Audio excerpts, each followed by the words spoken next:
واحد ایک ایسی کتاب ہے کہ ایسے تو بہت ساری کتابیں آئیں، تورات ہے، زبور ہے، انجیل ہے، یا اگر آپ دیکھیں جیسا کہ ہندو دھرم کے اندر ان کا بھی یہ ماننا ہے کہ بہت سارے وید آئے، یجروید، رگ وید، سام وید، اتھر وید، بھاگوت قرآن، اور اس کے علاوہ بہت ساری کتابیں ان کے یہاں بھی مذہبی کتابیں ہیں. لیکن جتنی زیادہ قرآن مجید پڑھی جاتی ہے، جس کو سینے میں حفظ کرنے کا باضابطہ اہتمام ہوتا ہے، اتنا دنیا کی کسی کتاب میں نہیں، کوئی کتاب میں اتنا اہتمام نہیں ہے جتنا قرآن مجید کے بارے میں آتا ہے. دوسری چیز یہ ہے کہ اس پورے قرآن مجید کے اندر دو طرح کی صورتیں، ظاہر سی بات ہے آپ صلی اللہ علیہ وسلم نبوت یعنی 40 سال میں جب نبوت ملی تو اس کے بعد 13 سال مکہ میں رہے اور 10 سال مدینہ میں رہے، تو یہ 13 اور 10 ملا کر کے 23 سال ہوتا ہے. اس 23 سالہ مدت میں قرآن مجید نازل ہوا. تو اس میں دو طریقے کی صورتیں ہیں، کچھ صورتیں ہیں جو مدینہ میں نازل ہوئی اور کچھ صورتیں ہیں جو مکہ میں نازل ہوئی. مدینہ میں جو صورتیں نازل ہوئی ان کی تعداد 28 ہے، اور جو مکہ میں نازل ہوئی ان کی تعداد 86 ہے، اور ٹوٹل مل کر کے ہوتا ہے 114 صورتیں. اسی طرح اگر قرآن مجید کے بارے میں بات کی جائے تو اس میں کل کتنی آیات ہیں، کتنی آیتیں ہیں، تو اس سلسلے میں یہ ہے 6000 آیتیں. بعض نے کہا 6214، پھر 6219، اسی طرح 225، 226، لیکن عام طور سے 6000 آیتیں بیان کی جاتی ہیں. اسی طرح اگر قرآن مجید کے کلمات کی بات کی جائے، کلمہ کی، لفظ کی، تو ہے 77439.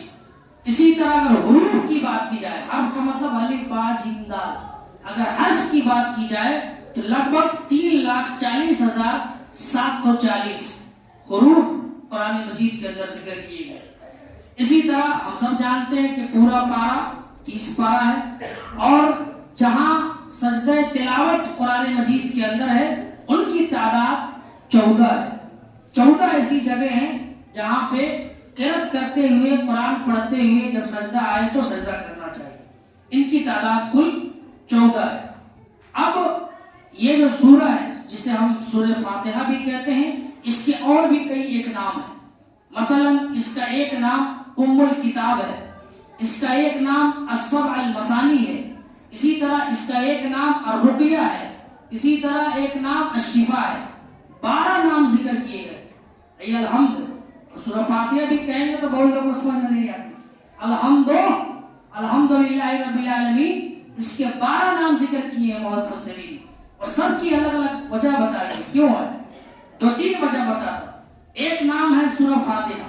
سورہ فاتحہ نام اس لیے پڑھا کہ اسی سے شروعات ہوتی ہے، قرآن کی بھی شروعات ہوتی ہے، اور نماز میں باضابطہ اس کو بغیر پڑھے نماز نہیں ہوتی. اسی طرح ایک نام ہے سورہ رقیہ، پھونک مارنے کی، کہیں اگر کچھ ہو جائے تو تکلیف ہو تو بڑا پھونک ماریے اس کو پڑھ کے انشاءاللہ ٹھیک ہوگا.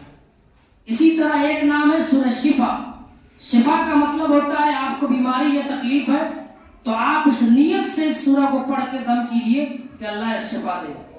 ایک واقعہ چھوٹا سا سنا ہے. ابو سعید خدری اس حدیث کے راوی ہیں، وہ ذکر کرتے ہیں کہ ایک مرتبہ چند صحابہ کرام ایک جگہ گئے، اور جانے کے بعد اس علاقے میں جب پہنچے تو لوگوں سے کہا کہ بھائی صاحب ہمیں رہنے کے لیے جگہ دیجیے، ہم دور سے آئے ہیں، ہمارے پاس کوئی سویدھا نہیں ہے. تو اس وقت کا جو بادشاہ تھا اس گاؤں کا، اس نے کہا کہ نہیں ہمارے یہاں جگہ نہیں ہے، جاؤ آپ لوگ جاؤ باہر جاؤ. بستی سے نکال دیا. تھوڑی دیر کے بعد اس بادشاہ کو ایک بچھو کاٹ لیتا ہے، زہریلا. اب اس بچھو کے ڈنک کا اثر اتنا زیادہ ہوتا ہے کہ سب ڈاکٹر فیل ہوتے ہیں. اس کو علاج کر کے، دوا دارو لگا کے، جھاڑ پھونک کر کے کچھ بھی شفا نہیں ہو رہا، کچھ بھی آرام نہیں ہو رہا. تو اسی میں سے ایک بچی آئی اور کہا کہ بھائی صاحب آپ لوگوں میں سے کوئی ہے جو اس کا علاج کر سکتے ہیں. ایک صحابی اٹھے، گئے اور جا کر کے سورہ فاتحہ کو پڑھا، اور پڑھنے کے بعد جہاں پہ بچھو نے کاٹا تھا وہاں پہ پھونک مار دیا اور اپنا تھوڑا سا تھوک وہاں لگا دیا، لعاب. اور اللہ کا کرم دیکھیے کہ وہ آدمی ٹھیک ہو. بادشاہ ایک ٹھیک ٹھاک ہوا. لیکن اس سے پہلے بھی ایک چھوٹی سی بات ہوئی کہ دیکھو بھائی ہم جائیں گے پھونکیں گے لیکن ہم اتنا بکری لیں گے, 30 بکری لیں گے اور بھی ملیں گے. تو گئے اور جانے کے بعد پھونک مارا, اللہ نے شفا دی تو 30 بکری دی ان کو اور بھی بہت سارا سامان دیا. اب جب لے کے آئے تو اور جو صحابہ ساتھ میں تھے کہنے لگے کہ ہموں کو لاؤ, ہمارا بھی حصہ لگاؤ. تو وہ صحابی کہتے ہیں کہ نہیں, جب تک کہ میں اللہ کے رسول سے اس بات کی تصدیق نہ کرا لوں تب تک میں کسی کو نہیں دے سکتا. پھر آئے اور آنے کے بعد آپ سے ذکر کیا کہ ایسا ایسا معاملہ ہوا تو میں نے سورہ فاتحہ کو پڑھ کے دم کر دیا, اللہ کا کرم دیکھیے ٹھیک ہو گیا. تو آپ صلی اللہ علیہ وسلم نے کہا کہ تم نے اچھا کیا, میرا بھی ایک حصہ لگاؤ. اس سے پتا چلتا ہے, اس واقعے سے صحیح حدیث ہے کہ اگر کوئی تکلیف ہو, پریشانی ہو تو آپ اس سورہ کو پڑھ کے دم کر سکتے. یہی وجہ ہے کہ قرآن مجید کی 114 سورتوں میں سب سے عظیم, سب سے بڑی, سب سے عظمت والی کوئی سورہ ہے, یہ سورہ فاتحہ ہے. اس کی ایک 2 دلیل آپ کو بتاتا ہوں. اس کی پہلی دلیل کیا ہے, اللہ کے نبی فرماتے ہیں کہ اگر کوئی شخص کسی بھی نماز میں, فرض ہو, نفل ہو, استسقاء کی نماز ہو, کوئی بھی نماز ہو, اس سورہ کو پڑھے بغیر اس کی نماز مکمل نہیں ہوتی. لا صلاۃ لمن لم یقرأ بفاتحۃ الکتاب, جس نے نماز میں سورہ فاتحہ نہیں پڑھی اس کی نماز نہیں ہوئی. بلکہ دوسری حدیث میں خداج الخداج, اس کی نماز ناقص ہے, ادھوری ہے اگر سورہ فاتحہ نہ پڑھے. اسی طرح اس پورے سورہ فاتحہ کی بات کی جائے سرسری طور سے تو اللہ تعالیٰ کی سب سے پہلے آدمی اس میں اللہ کی تعریف کرتا ہے, الحمدللہ رب العالمین, ساری کی ساری تعریف اللہ تیرے لیے. الرحمن الرحیم, اللہ تو مہربان ہے, بڑا دیالو ہے, بڑا کرپا ہے, تیری بڑی کرپا ہے. مالک یوم الدین, قیامت کے دن کا مالک تو ہی ہے. ایاک نعبد و ایاک نستعین, 3 آیتوں میں ہم اللہ کی تعریف کر رہے ہیں. اس کے بعد کی آیت میں ہم کہہ رہے ہیں کہ اے اللہ عبادت ہم تیری ہی کرتے ہیں, مدد بھی تجھ سے مانگتے ہیں. گویا کہ عبادت ہوگی تو صرف اللہ کی ہوگی, مدد اگر مانگی جائے گی تو صرف اللہ سے مانگی جائے گی. اس کے بعد پھر ہم دعا کرتے ہیں اللہ سے, اہدنا الصراط المستقیم, اے اللہ سیدھے راستے کی رہنمائی فرما, اے اللہ سیدھے راستے پر چلا. صراط الذین انعمت علیہم غیر المغضوب علیہم ولا الضالین, ان لوگوں کے راستے پر چلا جس پر تیرا انعام ہوا, جس پر تیرا کرم ہوا. ان لوگوں کے راستے پر نہ چلا جس پر تیرا غضب ہوا, جس کو تو نے برباد کر دیا, تباہ و برباد کر دیا. یعنی یہود و نصارہ کے راستے پر نہ چلا بلکہ ان لوگوں کے راستے پر چلا جس پر تیرا انعام ہوا. یہ مختصر سی بات ہے سورہ فاتحہ کے بارے میں, بڑی عظیم سورہ ہے. اسی طرح اگر سورہ بقرہ کی بات کی جائے تو سورہ بقرہ اس لفظ کا معنی ہی ہوتا ہے گائے. بقرۃ کے عربی کے معنی ہوتے ہیں گائے, اور اللہ تعالیٰ نے اس میں گائے کا واقعہ ذکر بھی کیا ہے. بنی اسرائیل حضرت موسیٰ علیہ السلام نے جب ان کی قوم سے کہا اللہ کا حکم ہے کہ ایک گائے ان کے نام پہ ذبح کرو, اتنی کٹر اور ہر دھرم ان کی قوم تھی. اب لگی اس میں سوال کرنے, کیسا گائے ہو, اس کا رنگ کیسا ہو, موٹی ہو, دبلی ہو, پتلی ہو, چرنے والی ہو یا کھیت میں کھلیان میں رہنے والی ہو, یا ناد پہ کھلاتے بو والا پالتو ہو, یا ادھر جو چرتی ہے جا کر کے فیلڈ میں ہو والی ہو. یعنی کئی ایک سوالات کیے, اس کے بعد جا کر کے انہوں نے ذبح کیا.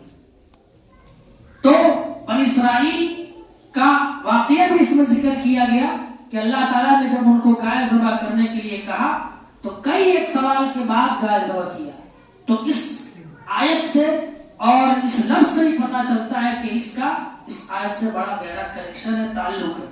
دوسری چیز یہ ہے کہ اللہ تعالیٰ نے ٹھیک اس سورہ کے اندر سب سے پہلی جو بات بتائی وہ کہا الذین یقیمون الصلاۃ ومما رزقناہم ينفقون, کہ وہ لوگ جو نماز پڑھتے ہیں اور ہم نے جو دیا ہے اس میں سے خرچہ کرتے ہیں. اولئک هم المفلحون, یہی کامیاب ہے. گویا کہ کامیاب انسان کون ہے؟ جو نماز پڑھتا ہے. کامیاب انسان کون ہے؟ جو اللہ نے دیا ہے تو اس میں سے دوسروں کو دیتا ہے, خرچہ بھی کرتا ہے. اور اللہ کی لائی ہوئی شریعت پر ایمان رکھتا ہے۔ دوسری بات، تیسری بات یہ ہے کہ اللہ تبارک و تعالیٰ نے اس سورہ میں آدم علیہ السلام کا کئی ایک واقعہ ذکر کیا۔ اس میں صرف ایک واقعہ یہ ہے کہ آدم علیہ السلام کو جب اللہ نے بنانے کے بعد اس میں روح پھونکی اور جنت میں کہا کہ رہو، کھاؤ پیو، جو چاہے جیسے چاہے رہو۔ پھر دیکھا کہ آپ اکیلے طرح ہیں تو ان کی بیوی حضرت حوا کو ان کی پسلی سے پہنا، پھر دونوں رہنے لگے ہنسی خوشی۔ آپ اللہ تعالیٰ نے کہا کہ اے آدم و حوا، جنت میں جہاں چاہو جیسے چاہو رہو، کھاؤ پیو، جنت کی ساری نعمتیں تمہارے لیے، لیکن ایک وہ درخت ہے اس کو نہیں ٹچ کرنا، اس کو نہیں چھونا۔ اب اس وقت شیطان اس سے پہلے وہاں تھا، اس نے بہکایا، اے کھالا، کیا ہوگا، کھا لیجیے، تھوڑا سا چکھیے، بڑا ٹیسٹ ہے، بڑا سواد ہے۔ جیسے آدمی کسی کو پٹاتا ہے، کسی کو اپنی طرف برخلاتا ہے تو اس کی تعریف کرتا ہے، اس کو تھوڑا موٹیویٹ کرتا ہے تاکہ ہماری بات مان جائے۔ تو اس نے ایسا ہی کیا۔ اب ان کی بیوی تھی، ان کو بھی کہا کہ دیکھا تیرا چیخ کے کھا کے پیچھا ہے، کھا لیے۔ اللہ نے منع کیا تھا وَلَا تَقْرَبَ هَٰذِهِ الشَّجَرَةَ فَتَكُونَ مِنَ الظَّالِمِينَ، درخت کے پاس نہیں جائیے گا، اس کے قریب بھی نہیں بھٹکیے گا، لیکن گئے، اس کا پھل کھایا، پھر ظالم ہو گئے۔ اللہ نے کہا اگر کھائیں گے تو ظالموں میں سے ہو جائیں گے، گناہگار آپ ہو جائیں گے۔ کھا لیا، اب دیکھیے کتنی بڑی سزا ملی۔ سب سے پہلے اللہ نے جنت کا سارا لباس چھین لیا، جنت کی ساری نعمت چھین لی، جنت کا کھانا پینا چھین لیا، اور یہی تک نہیں بلکہ جنت سے اتار دیا زمین میں۔ صرف ایک چھوٹا سا کام کیا کیے، جا کے وہ کام سے منع کیا تھا کہ نہیں اس کو کھائیے گا، کھا لیا، اللہ نے زمین پر اتار دیا۔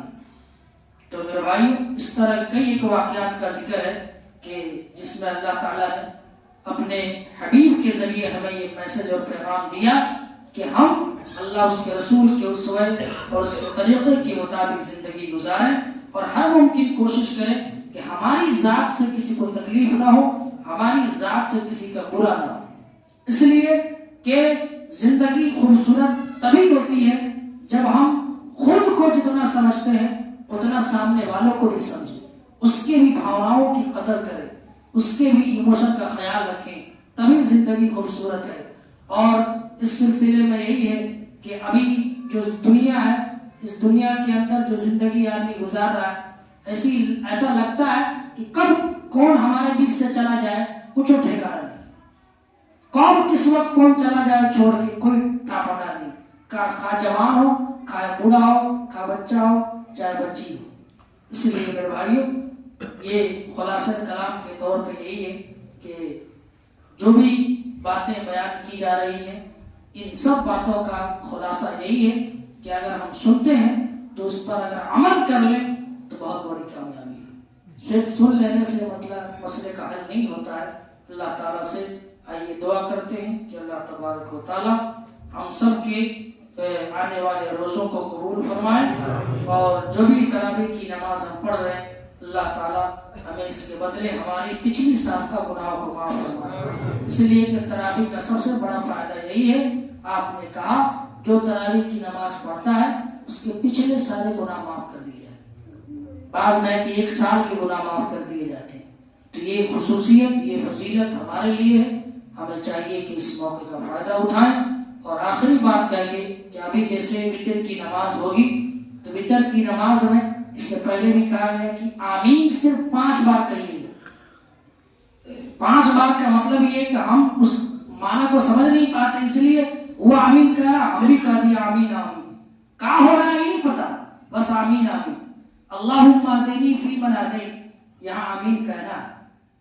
اللہم اہدنی فی من ہدیت وعافنی فی من عافیت، یہاں بھی آمین کہنا ہے۔